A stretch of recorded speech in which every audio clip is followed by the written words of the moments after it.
ఈరోజు స్వీట్ పొటాటోతో కుల్ఫీ చూపించబోతున్నానండి. అందుకోసం మనము స్వీట్ పొటాటోని ఉడికించుకోవాలి.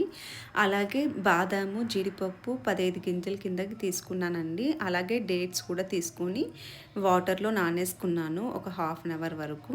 ఇలా నానేసుకున్న వాటిలో బాదాంకి తొక్క తీసేసి వేసుకోవాలి. అలాగే బెల్లం బదులు నేను డేట్స్ వాడానండి. అలాగే ఉడికించుకున్న స్వీట్ పొటాటోని కూడా వేశాను. వేసి కొన్ని పాలు వేసి మిక్సీ వేశానండి.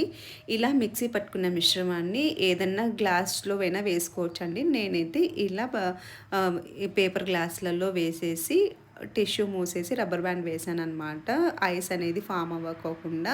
సో, ఇలా వేసుకొని నేను మధ్యలో నైఫ్‌తో కొంచెం గ్యాప్ పెట్టేసి ఐస్ క్రీమ్ స్టిక్స్ అనేవి పెట్టాననమాట. ఇలా పెట్టుకున్న తర్వాత నేను డీప్ ఫ్రిడ్జ్‌లో 5 అవర్స్ వరకు పెట్టానండి. ఇలా 5 అవర్స్ తర్వాత తీసుకుంటే మన కుల్ఫీ అనేది రెడీ అయిపోతుంది. సో, ఇందులో ఏ కార్న్ స్టార్చ్ కానీ, క్రీమ్స్ కానీ ఏది వాడలేదండి. అన్నీ హెల్తీ ఇంగ్రీడియెంట్సే వాడాము. సో, ఇలా చేసిస్తూ ఉంటే చాలా బావుంటది. సమ్మర్ కూడా వస్తుంది కాబట్టి కూల్‌గా ఇలాంటి రెసిపీస్ చేసుకొని ఎంజాయ్ చేస్తే కూల్‌గా చాలా బావుంటుంది. సో, చూస్తున్నారు కదా కుల్ఫీ రెడీ. పిల్లలు కూడా హ్యాపీ అనమాట. సో, చాలా బాగా ఎంజాయ్ చేస్తున్నారు. సో, ఈ కుల్ఫీ రెసిపీ నచ్చిందని అనుకుంటున్నానండి. నచ్చితే లైక్ చేసి, షేర్ చేసి, సబ్స్క్రైబ్ చేసుకోండి. Thank you so much for watching.